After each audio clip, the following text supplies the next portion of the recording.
3 friendlies played, 3 friendlies lost. And I am not happy.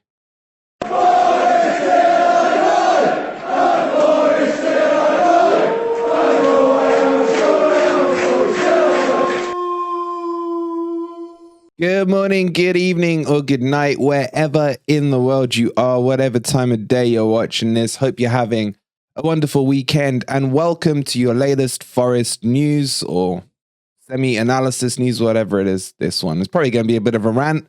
So apologies in advance if you don't want to hear me rant and piss off. Anyway, we've played 3 friendlies now. Stoke, Astro Farms, and Olympiacos.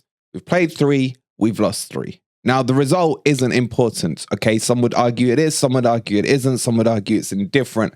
I'm on the indifferent phase-ish.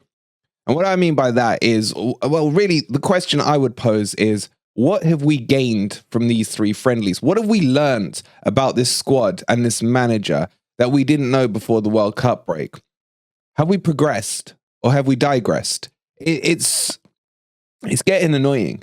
Because watching that game yesterday was uninspiring. And that would be the key word I use today, uninspiring. I'm not seeing stuff that I can grab onto and think, yeah, I can see where Cooper's going with this. Because I really can't. I don't know what his game plan is. These matches should no longer be about experimenting. They should be at the case now because it's not a preseason. As much as people want to tag it as a preseason, this is a mid-season friendly, if anything else. But he shouldn't be unaware of who his best players are, what his best formation is, and how he sets them up. And he shouldn't be using players that are barely fringe squad players like matey boy here, Colback, who is not good enough for the Premier League and has had so much airtime in these friendlies that it makes you question, why is he on the pitch? And it makes you worry, is Cooper actually considering Colback for a starting place when we come to Manchester United or Chelsea as the Premier League kicks off in a couple of weeks? And I don't understand that, especially in midfield where we've got Yates, Mangala, O'Brien, Freuler. You can chuck MG Dub in there. There's so much talent we've got already. Coyote, okay, he's injured. But there's so much talent in there that a fringe player at best who wasn't good enough for Newcastle years ago in the Premier League, who is a lot older and a lot crapper now, can force his way into this team. That worries the absolute crap out of me. So why is he playing these fringe players? For me, these games should be a case of, here's my starting 11 minus the World Cup players. Here's my starting formation. These 4 games, I want to use them to make sure that everyone knows their role within these formations. Everyone understands the philosophy that we're going for. And then we can make some little tweaks at halftime. Look, even if you want to change the whole team, fine. But he's just messing things up too much, as in changes. He's making too many changes. And then what does he expect is going to happen? We've got 1 more game left against Valencia. I'm assuming we're going to see similar stuff with change of formation, change of personnel, etc. And let's assume that for now. Come the Man U game, is it just going to... Right, guys, we've had those experiments. Everything's clicked. Let's jump into plan A. Why hasn't he used all 4 of these games for plan A and plan B? Does he even have a plan B, is my question. I would like to have seen the first formation being used, as in the one he wants. Like, even if I don't agree with that formation, at least there's a direction towards it. But there's been at least 2 formations in each game of the 3 friendlies. There's been 6 million changes to the personnel. And then we're seeing players blooded who we all know should not be first team starters. I mean, if you think Colback should be, please let me know in the comments down below and why the hell he should be. Following on from that, the experiments he's continuing with in terms of the false 9, the 3 up front with MG Dub, Lingard, and who's the other one? Jono. As those 3, it's clear to me that he's going to start those 3 against Manchester United. Yet the whole or a lot of the fan base is screaming out for a number 9 to be played in front of them. Even in his comments, he was saying our attacking line was coming too deep. Well, what does he expect when they're naturally midfielders who will come into a midfield position and they're not naturally attackers who would stay higher up the pitch? And in that first half, it was clear to see that we were playing too deep and there was no cohesion going on. And we're in the middle of the season. It's infuriating to watch. And then what does he do to really wind me up? He does bring on Awoniyi. Does he play him up front? No. He plays him out on the left wing, where I need someone to explain that logic to me. Now, I'm not saying Awoniyi played crap or anything. My question here is, what is the point? Awoniyi is clearly a striker.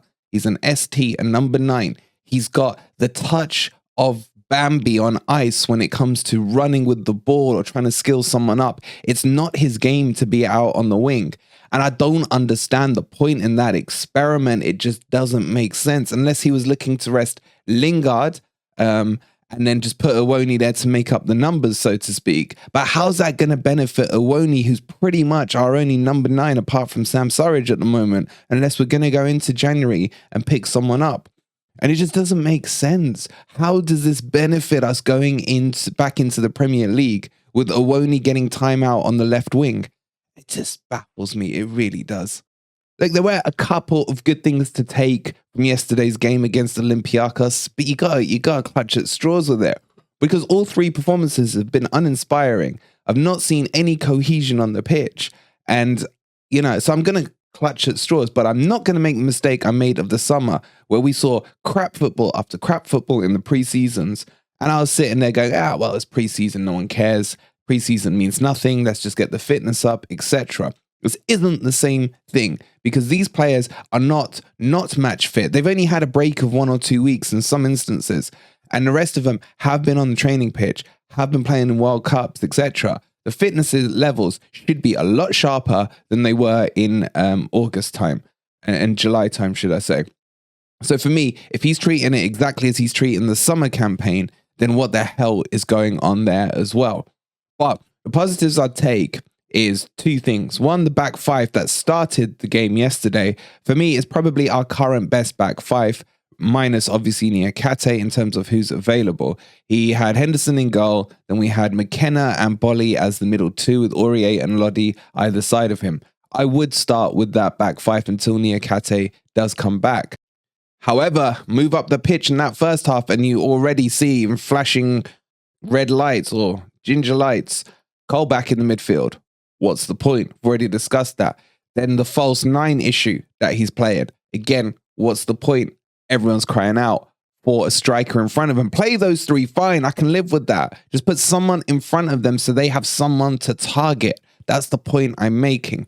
What does he do in the second half? He changes it to a formation that I personally think suits us, into a 4-2-3-1, and then he just messes up the personnel. He brings Cook in. Cook, not good enough for the Premier League. I don't care what anyone says. I will argue this one till the cows come home. Cook is not good enough for the Premier League. He may be useful for the last 10 minutes or so if you're trying to close out a game, but if you're relying on Steve Cook to help keep us clean sheets, then good luck to us staying up, is all I'm going to say.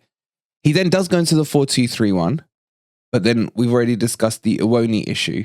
But it's like, and we played better. We played better in that formation because that formation is more balanced and more suited to our personnel than a 4-3-3. Even though a 4-3-3 would work if you put a number 9 up there, he can't drop one of Lingard, MG Dub, or Jono. He doesn't know how to do it. Does he have the balls to do it? I don't know. But he doesn't seem to be able to drop them. He's always trying to shoehorn them in at the expense of us having a number 9 in there. So the positives for me were the back 5 that we had in the first half and the formation of the second half. But are we seriously still in December experimenting with our formations and our starting personnel and the positions they are playing in? That for me is a huge, huge problem and worry. Look, if you think I'm chatting crap, then don't take my word for it. Look at what Cooper said, and I'll read you out a couple of his quotes. He goes, first half, we weren't particularly good. We weren't brave enough with our play, and we were a little bit too negative with our positional play. But then again, you could pretty much say that about most of the games this season. We didn't get players into positions to receive balls, to make a difference against Olympiacos' shape, and that had a knock-on effect with our front players who came a bit too deep. That's what I touched on earlier. They're going to naturally come deep because they're not strikers. It's not rocket science. We struggled to get momentum in the first half. I didn't like us, truth be told. Well, if you didn't like us, what the hell do you expect me or the fans to feel about it? You know, it's... Anyway, that was my frustration with it. Now what happens next is the Valencia game. Now, in the Valencia game, are we going to see the same drivel of a performance where there's no cohesion and no identity amongst this team?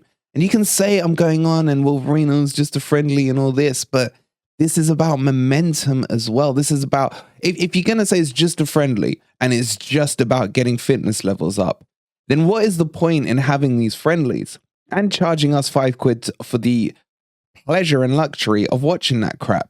You know, you might as well just have training sessions, extended training sessions.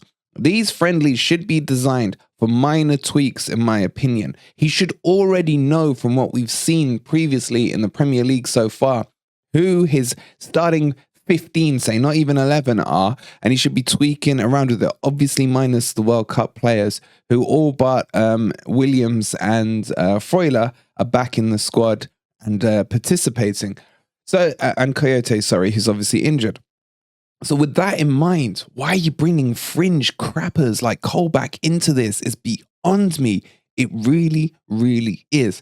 And it now makes me worry about what's going to happen come the reset at Old Trafford and what happens at Manchester United and then at Chelsea. He even brought Scarpa on for 20 minutes at the end. Look, I was annoyed that Scarpa didn't start. But if I'm being objective about it, I get it. He's not going to be involved in the first 2 or 3 games of the reset. So I understand that as much as I just want to see him because he's amazing. But again, it's like, I'm just frustrated. Like, give me your opinions down below. We're going to get into this in like real full depth in the Grumpy Old Reds podcast. It is going to be pretty grumpy, at least from me. I don't know how the other two are feeling about it. We'll be recording that tonight and airing it out tomorrow for you guys. The links for all the platforms for it are in the description down below. Spotify, Apple, Google, etc. So go click on those and, get ready for a long discussion about it. We got one more friendly coming up, which is Valencia on Friday, I believe. And then we kick off into Blackburn back in the Mickey Mouse Cup. And then the real work starts at Old Trafford. And this is a big one because this is me versus Twist, man. This is 30 odd years in the making. Well, 23 years in the making, should I say. And we got to win this one, or at least get a point. I need something that I can rub in his face with. This one's a big one for me. And it's nearly up there with the Spurs game with my brother. Anyway, guys, a rant over. Let me know your thoughts. Do you agree with what I'm saying? Disagree? Please do hit that like. Subscribe to the channel if you're new here. And if you'd like to become a member, do hit that join button. It's only 99p, but I'm worried. We'll see you on the next video. Come on, you Reds.